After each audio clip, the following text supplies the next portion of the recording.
All right. Thank you for tuning in. This is the new SEC podcast. I'm Randall Ledet Jr. We got Hunter Ziesman, and you've tuned in to see a preview of Tulane traveling to Ole Miss, 3:30 p.m. on ESPN. We're super excited for this game. We got a G5 potential playoff team taking on Ole Miss, coming off their second SEC win of the season, right? And they're first in the SEC currently. Really exciting matchup. A little bit more spark here in this game now with the new quarterback play at Tulane. What are we thinking here for this matchup on the new SEC podcast? It's a big matchup, really. I mean, it going into the year, they might not have thought it, but now that Tulane has Jake Retzlaff at quarterback, they have a guy who can do a little bit of everything. He's good on the ground. He's good at throwing. He had 4 rushing touchdowns last week at Duke. So now going into a game where Tulane does want to make the playoffs and take that G5 spot, Ole Miss now back-to-back weeks has a pretty good quarterback coming into the house and trying to take one from them. So I don't think that, necessarily this is a gimme game for Ole Miss, especially now they've got a little bit of a quarterback. I don't want to say a controversy. They have 2 options at quarterback who are both decently capable, but now you have to worry about that. You got to worry about the injury. They both came out of the game with an injury. So you got to think about that now coming into a game like this. A little bit tricky. It's a little bit tricky of a game, and this game last year was pretty close when they played at Yeoman Stadium out in New Orleans. This season, they're traveling to Ole Miss, different environment, and you talked about this. I would imagine the main story on the Ole Miss side, which is who ultimately starts in this game. Like, do you bench the hot hand? Simmons played well in the previous game, and he also came in for 3 plays and threw a touchdown as well. So there's a lot on the line here. And also you got 2 good coaches, right? You got John Summerall on the Tulane side. You got Lane Kiffin on the Ole Miss side. The spread in this game is 11.5. So you kind of follow Vegas a little bit more than myself. Seems pretty high to start off. Would expect it to go down as the week goes on. Well, it started at 12.5, moved to 11 already. We're recording here on Monday, and it's interesting that people are taking Tulane here. So that the money's coming in on Tulane. I think that there's maybe it's the questionability about Ole Miss that they didn't look super convincing defensively against Arkansas. They let Taylor Green do his thing. Didn't necessarily stop him on the ground. Now you have a quarterback who could do a little bit of both. But I think what Ole Miss has done is really opened up a system that you can plug and play a quarterback into. They've shown that year over year that with Lane Kiffin and the offensive mind that he has, that you could try a lot of different guys back there and they can perform behind an offense like this. So while I think that the spread is, dwindling down and getting a little bit closer, I still think Ole Miss has this. I just think it's a close matchup on paper, but I Ole Miss at home, yeah, I like them. It's right. And I think I feel like for people that are following it from a Tulane perspective, you see them beat Duke. I think they beat Duke a little bit more effectively, we'll say, than Illinois the previous week. 4 touchdowns.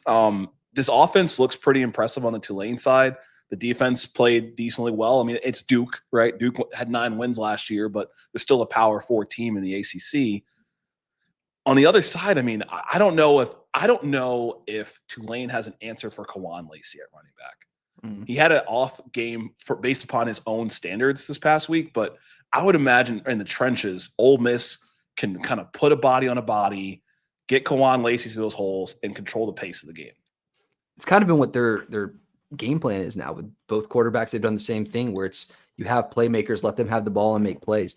Whether it's Kawan Lacey, who's kind of been that primary option out of the backfield, you still do that with your passing game. You got Caden Lee, Daquan Wright, who had really good yak plays. They're great after the catch. You got Trey Wallace, a great receiver, also good after the catch.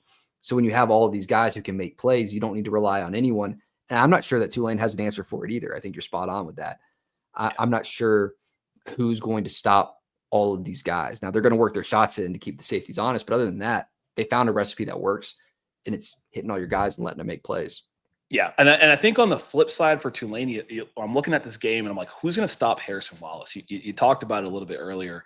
Harrison Wallace right now is top 5 in the country in yards as a receiver. Number 1 is Mario Craver from A&M. Number 2 is Chris Braswell. So the SEC is just dominating right now when it comes to yards. But Harrison Wallace, he is very good. I don't know who's going to stick him, but on the other side, you got Javian White for Tulane. He's tied for first in the country in interceptions with 3. So he's kind of showing that he's got some ball hawk abilities. Line him up on Harrison Wallace. Curious to see how that matchup goes, and I think that's kind of going to be the X factor in this game if Tulane wants to have a shot, or if Ole Miss keeps it close. They're going to have to force turnovers, and that's where Javian White for Tulane could play a role. He could, yeah. And I'm gonna look at the O-line for Tulane as well. There needs to be some defensive adjustments from Ole Miss to be able to get the pass rush more effective. I don't think it was as effective last week as it could have been. In a game like this, if you leave an experienced quarterback like Tulane has to his own devices and let him sit back there and pick your defense apart with whether he's running or whether he's throwing and finding the guys. We've seen a lot of defensive breakdowns from Ole Miss last week. So if he can do that, that's not going to be good. I mentioned it with other games. You don't want to leave a team hanging around when you're favored. You don't want that. That's when things start getting crazy. You start having some bad plays. Yeah. So, I'm focused on the O-line play for Tulane if they want to win this game. I do like Ole Miss to continue to grow as a team, no matter what quarterback plays in this game. I think both quarterbacks have a similar blueprint. Simmons maybe pushing the ball downfield a little bit more, but I think they have a similar blueprint, so you can play either one in this one. Yeah, you really can go either way. And we talked about it, right? This isn't a normal G5 quarterback. He's got P4 experience. And so it's going to come down to the Tulane O-line, what this D-line can do for Ole Miss with Xavier Harris. We talk about him just about every week here.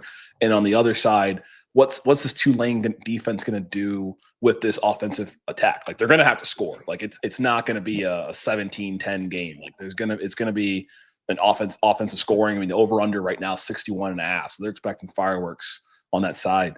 What's our final predictions here? I do like Ole Miss's defense to step up a little bit from last week. I see the score here: Ole Miss 34, Tulane 16. I got them covering. I think it's a close game initially. I think it's within a score at half. Ole Miss makes those adjustments at half and comes out and does what they need to do. All right, I like it. I'm going on the other side here. I'm going to say Tulane 31-24. I think they go into Oxford, they pull off the upset, and they're able to kind of hang offensively in this game to take it. But I want to know what y'all think here. I might sound crazy. John Summerall's got a good thing going here. They played last year, so it's a redemption game, right? Going into their home. What do y'all think here on the New SC podcast? And as always, thank you for tuning in. We got Hunter Ziesman, the great, and I'm Randall Odette Jr. And until next time.